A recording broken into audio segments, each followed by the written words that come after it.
we humans have made the finding a partner ritual so complicated that even experts are still finding new tips, tricks, and hints. This dance can often feel unnatural to us, making initial forays or revisits after long breaks unnerving. We even have a name for the dance: dating. It's a jungle out there, and we'd like to give you some tips to help you navigate the new terrain or help you reacquaint yourself, expansion pack included. Number 1, know yourself. Before you even contemplate who the other person is, you definitely need to know you. This will save you an incredible amount of frustration and time if you already know the fundamental basics of what you need in terms of values, treatment, beliefs, ideas, and support. Think of it as the absolute essentials, the deal breakers, if you will. For example, you can probably live with a person who likes a different brand of chocolate than you, but you might never be able to stay with someone who refuses to comfort you when you're crying. Spending some time exploring which behaviors you value can help you develop reasonable and tangible expectations. When you understand this, you can confidently allow yourself to cross off the list those who don't meet your needs. Number 2, go at your own pace. Hey, who's in the whole dating thing again? That's right, it's you. You're a part of this, and so you have every right to decide how you are going to go about it. Sure, other people may try to nudge you in particular directions, but you are the only one who 100% knows what's going on inside and can tailor your speed to it.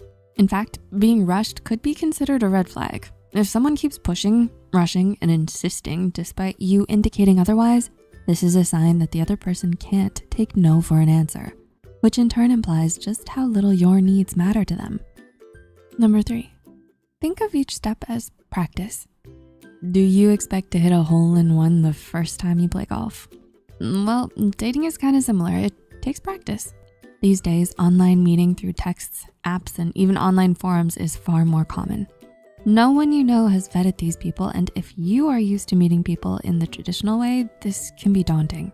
Certain behaviors show up more often than others. For example, if you're heteronormative, a woman will have to deal with many messages from men with a blunt, aggressively sexual approach, while the men deal with ghosting from the ladies. Interestingly enough, if you're pursuing a same-sex relationship, there is a tendency for less pressure on who sends a message first, and a lot fewer in-your-face inappropriate replies. Number 4, communicate and be honest. As nerve-wracking as it might be, dating is supposed to be a good thing, a fun thing. And there are a few things less fun than severe discomfort from awkward silences or cringy outbursts. Quite often, many of these painful dates stem from one or both parties not being honest or communicative about their intentions, actual wants, needs, and boundaries. Certainly, first impressions are important. We're not telling you to go on a first date and you're binge watching PJs after not having brushed your hair. Think of it more like, if you're not actually a hotshot gajillionaire, don't act like you can make it rain. The truth will out eventually. And that leads to seriously awkward, sometimes super embarrassing confrontations. Oh, and wasted time. So much wasted time. You do want to tell just enough so both of you understand each other. Spilling everything with all details and history in a torrential flood, especially early on, is overwhelming. While it may not be advisable to gush marriage on a first date, it's a good idea to be forthcoming about why you are dating, whether it's a hookup, a long-term thing, or even just haven't met anyone new in a while. In the same vein, don't go on and on about past partners, but being honest about the big stuff like being widowed or divorced, etc., will help steer interactions in the right direction. Giving some general but honest info will help avoid red flag status too. It's about balance. If you're returning to the dating scene after being away for a super long time and give no reason, that seems suspicious. On the flip side, if you spill every single moment of your past like you're trying to find absolution through therapy, this is also not good. Okay, number 5, watch out for red flags.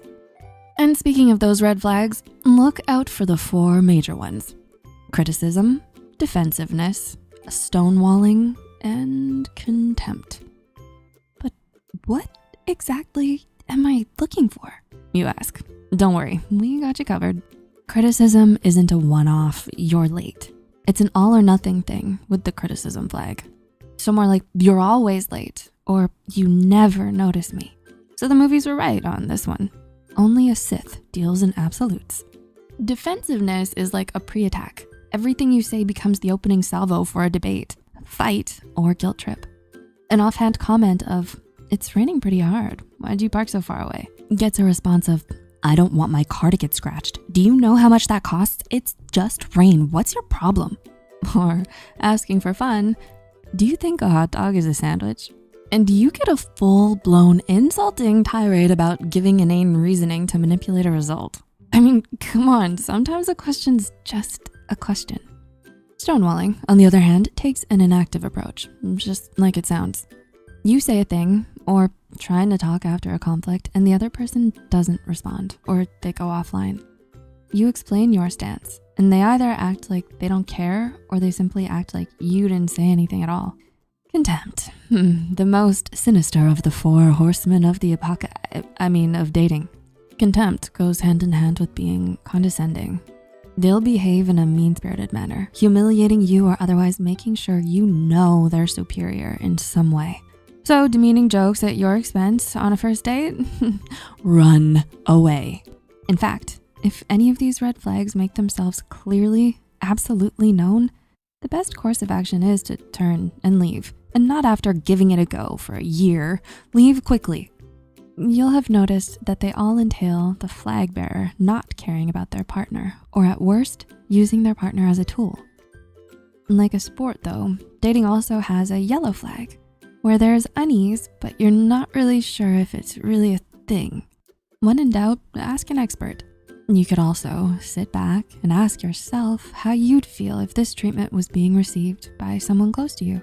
When put in that light, we tend to lose the rosy glasses of initial dating forgiveness. Number 6, tell someone you know where you are and be aware of your surroundings. I know you've been watching those docuseries, or at least have seen the news feeds. You know the ones, where the aftermath involves a friend or family member of the victim saying, "We had no idea where they were, if only." Always let someone you trust know where you are and with who. You never know when something may happen.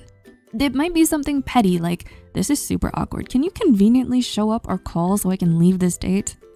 Or on the other hand, it could possibly save your life. As much as we're all digitally connected, always remember that someone you met online or while waiting for coffee is not someone you know. Dating is complex. We want to arm you with your best chance. So stay tuned for part 2 and take that stride and pride. We're here for you.